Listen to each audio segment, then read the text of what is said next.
Hello दोस्तों, कैसे हैं आप सब। आशा करता हूँ कि अच्छे होंगे, स्वस्थ एंड मस्त होंगे। तो इस वीडियो में हम सब पढ़ने वाले हैं क्या है, ईडीएम। ठीक ना। तो इसके पहले मैंने 31 से 40 तक पढ़ाया, यानी कि 31 से 40 तक ईडीएम पढ़ाया। इस वीडियो में पढ़ाऊंगा 41 से 50 तक। ठीक ना। यानी कि एक एक वीडियो में 10 ईडीएम बताता हूँ, यानी कि पढ़ाता हूँ। तो अगर ये वीडियो अच्छा लगा तो वीडियो को लाइक, चैनल को सब्सक्राइब जरूर कीजिएगा। वीडियो को स्टार्ट करते हैं, पढ़ते हैं क्या, ईडीएम। ठीक ना। क्या ईडीएम, ईडीएम मीन्स होता क्या है, कहावत, कहावत या मुहावरा। ठीक ना, मुहावरा। तो इस वीडियो में पढ़ेंगे 41 से 50 तक। ठीक ना, यानी कि ईडीएम नंबर कौन सा, 41, क्योंकि इसके पहले 40 तक पढ़ चुके हैं ईडीएम। इस वीडियो में पढ़ेंगे 41 से 50 तक। ठीक ना। तो ईडीएम नंबर पहला यानी कि 41 ईडीएम में क्या रहेगा, जैसे 41 ईडीएम में रहेगा समझदारों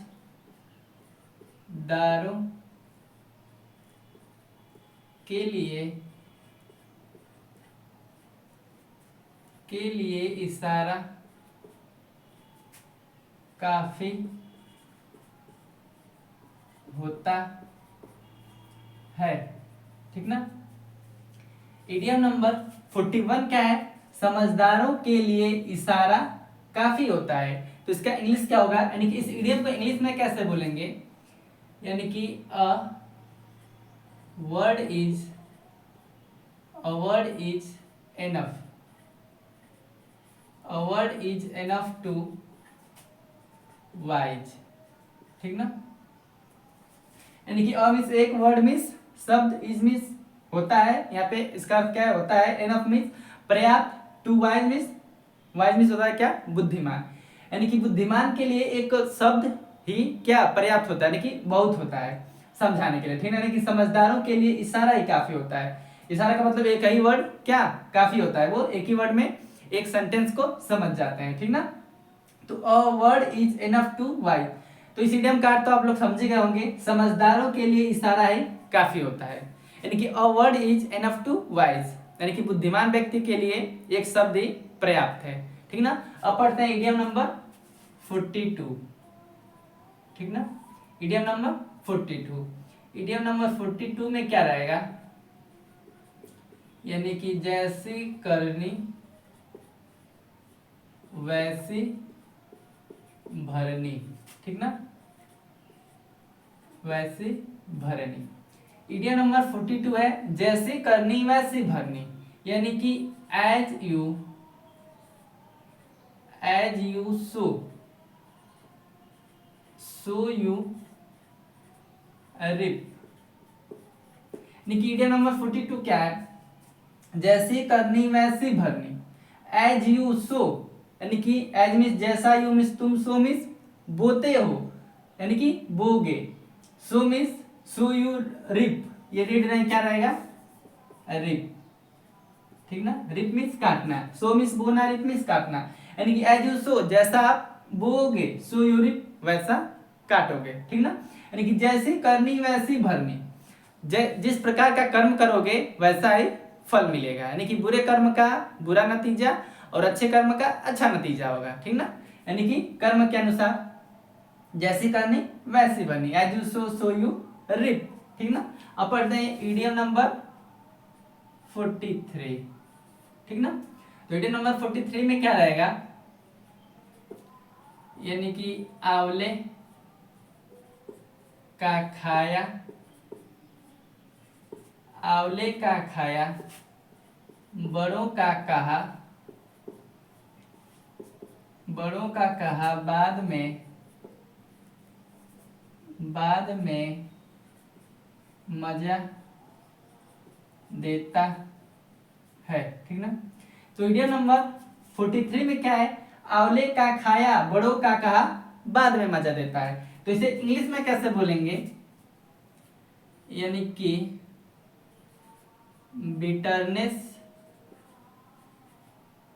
बिटरनेस हेल्प्स द लेटर, ठीक ना। यानी कि आंवले का खाया बड़ों का कहा बाद में मजा देता है। Bitterness helps the letter, bitterness का मतलब क्या होता है, कड़वाहट, यानी कि कड़वापन। हेल्प्स मीन्स मदद करता है, द लेटर मीन्स बाद में। यहाँ पे इसका हेल्प्स मीन्स मदद करना होता है, लेकिन यहाँ पे क्या, आंवला आंवले का खाया बड़ों का कहा बाद में मजा देता है, यानी कि बिटरनेस हेल्प्स द लेटर, कड़वापन, किसी कड़वे चीज को खाएंगे तो उसका स्वाद बाद में पता चलेगा। यानी कि आंवला, ये आंवले को खा रहे हैं तो खाते समय उसका कड़वाहट यानी कि कसाव टाइप लगेगा, उसके बाद अगर पानी पियेंगे या वैसे ही अच्छा फील होता है, यानी कि मुंह मीठा मीठा जैसा लगता है। यानी कि आंवले का खाया बड़ों का कहा बाद में मजा देता है, आंवले का खाया भी बाद में मजा देता है, तुरंत खाने पे कड़वापन लगेगा। बड़ों का कहा बाद में मजा देता है, बड़े अभी डांट रहे हैं कि ये काम मत करो तो छोटे उसी काम को जरूर करेंगे, यानी कि सोचेंगे कि वैसे ये बड़बड़ बड़बड़ कर रहे हैं, है ना। और वही बाद में अगर उनको पता चलेगा कि हाँ वो गलत काम के लिए बोल रहे थे, तो बड़ों का कहा बाद में अच्छा लगता है, यानी कि तुरंत बोले तो बुरा सा लगता है, लेकिन बाद में अच्छा लगता है। यानी कि आंवले का खाया बड़ों का कहा बाद में मजा देता है, तो बिटरनेस हेल्प्स द लेटर, समझिएगा होंगे। अब लिखते हैं इडियम नंबर 44।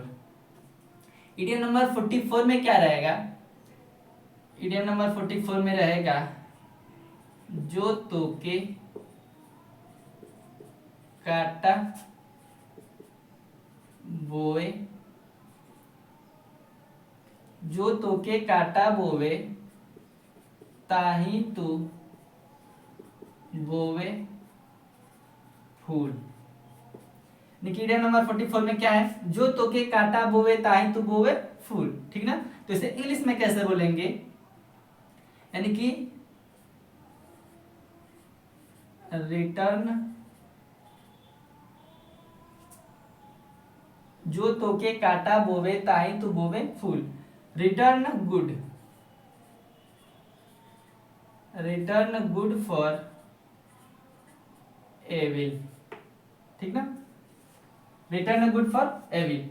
यानी कि हिंदी का अर्थ कुछ और होता है और इंग्लिश का अर्थ कुछ और होता है इडियम में, ठीक ना। यानी कि जो हिंदी लिखा रहता है वही इंग्लिश को कन्वर्ट यानी कि ट्रांसलेट नहीं किया जाता। यानी कि जो तोके काटा बोवे ताही तू बोवे फूल, return good for evil, return means के बदले, यहाँ पे अर्थ रिटर्न मीन्स तो वापस करना होता है, लेकिन यहाँ पे अर्थ इसका क्या लगेगा, के बदले, यानी कि रिटर्न गुड फॉर एविल, यानी कि एविल का मतलब होता है बुराई और गुड का मतलब अच्छा या अच्छाई। तो यहाँ पे इसका अर्थ बनेगा यानी कि बुराई के बदले अच्छाई का बदला दो। अर्थ क्या होगा यहाँ पे, बुराई के बदले अच्छाई का बदला दो, यानी कि जो तोके कांटा बोए, यानी कि बुराई के बदले जो तुम्हारे राह में कांटा बो रहा है, ताई तू बोवे फूल, तो उसके राह में आप क्या फूल बोइए, ठीक ना। यानी कि जो तोके कांटा बोए ताई तू बोवे फूल का अर्थ क्या है कि जो तुम्हारे साथ यानी कि आपके साथ जो कोई है बुरा कर रहा है उसके साथ आप अच्छा कीजिए, यानी कि रिटर्न गुड फॉर एविल, बुराई के बदले उसको अच्छाई दीजिए, ठीक ना।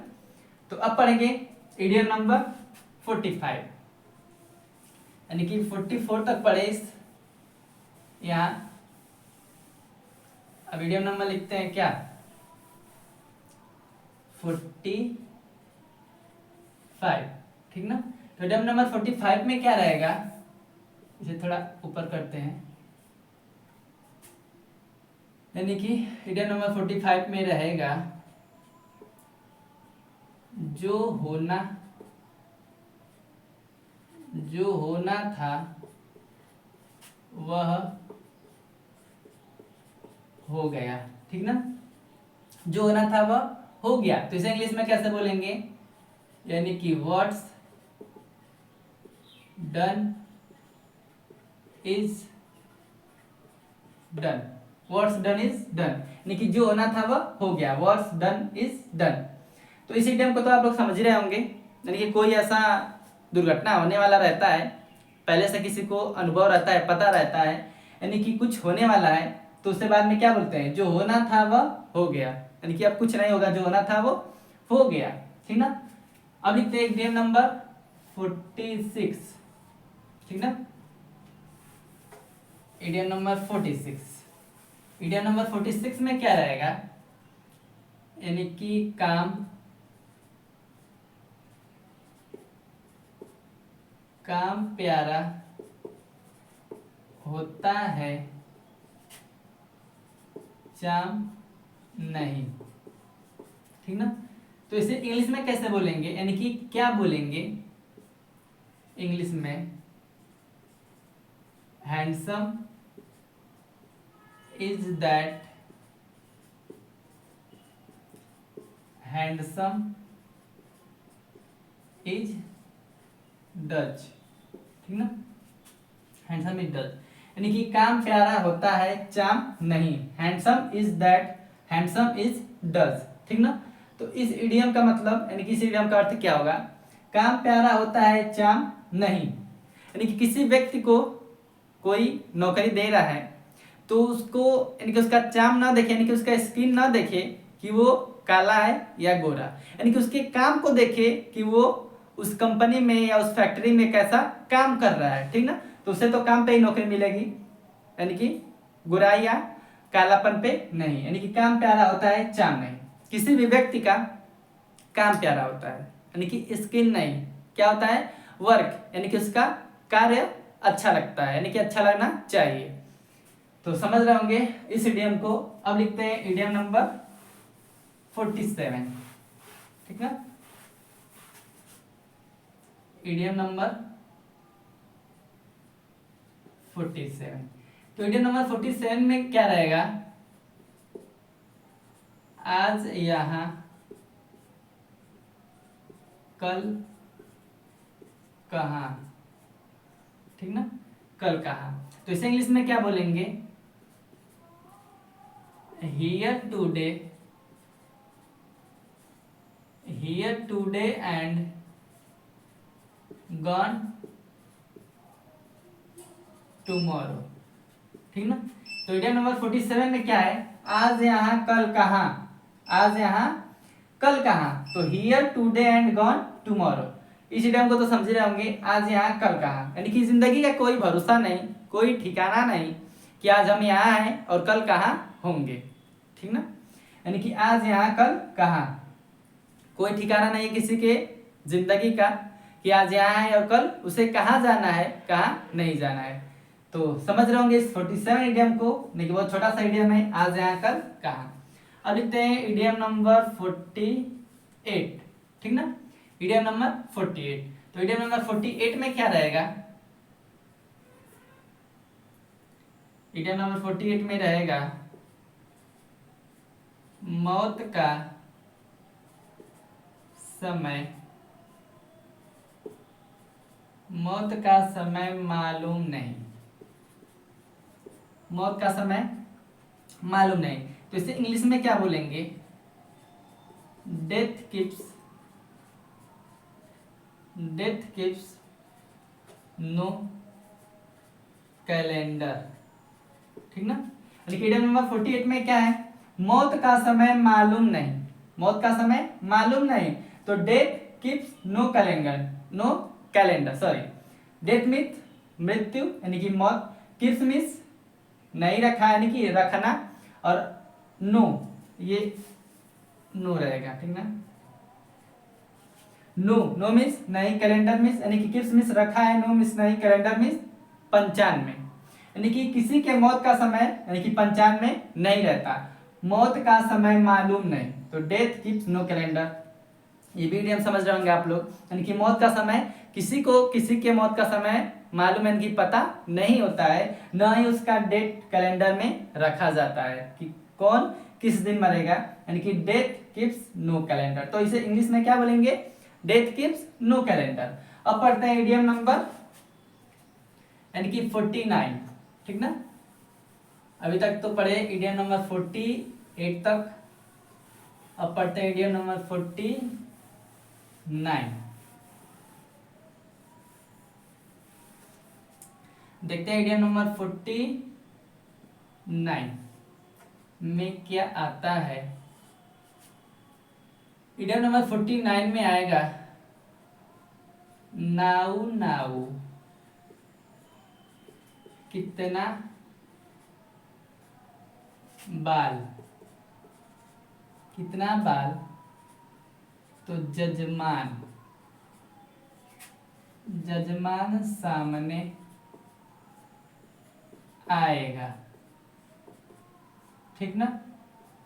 इडियम नंबर 49 में क्या है, नाउ नाउ कितना बाल जजमान सामने आएगा। तो इसे इंग्लिश में क्या बोलेंगे, we without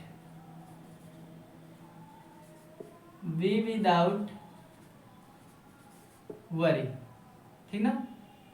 we without worry, now now कितना बाल जजमान सामने आएगा, यानी कि वी विदाउट वरी। तो हिंदी कुछ और इंग्लिश कुछ और है। वी मीन्स होना, विदाउट मीन्स के बिना, वरी मीन्स चिंता के, यानी कि बिना चिंता के रहो या चिंता मुक्त रहो या बिना चिंता के हो जाओ। इसका अर्थ क्या होगा, बी विदाउट वरी, यानी कि नाउ नाउ कितना बाल जजमान सामने आएगा, या ऑब्लिक करके ऐसा भी लिख सकते हैं कि सामने आएगा, यानी कि नाउ नाउ कितना बाल जजमान सामने आएगा, यानी कि जो होना है, नाउ नाउ कितना बाल जजमान सामने आएगा। कोई किसी कार्य को कर रहा है और बार बार उसे पूछ रहा है कि ऐसे कब कब क्या होगा, कब नहीं होगा, तो वो डायरेक्ट क्या बोल सकता है कि कितना बाल है आपके सामने आएगा, यानी कि नाउ नाउ कितना बाल जजमान सामने आएगा, यानी कि जो जो किए हैं, बहुत सारा है कि ये किए वो किए, ये करना है वो करना है, कैसे होगा कैसे नहीं, तो सामने वाला बोल सकता है कि नहीं कि कितना बाल है आपके सर पे, अगर काटा जाए तो सामने आएगा, ठीक ना। तो समझ रहे होंगे 49 इडियम को। अब पढ़ते हैं इडियम नंबर 50, ठीक ना, इडियम नंबर 50। तो इडियम नंबर 50 में क्या रहेगा, यानी कि अपना अपना अपना अपना होता है, पराया पराया, ठीक ना। तो इस इडियम को इंग्लिश में क्या बोलेंगे, यानी कि ब्लड इज thicker than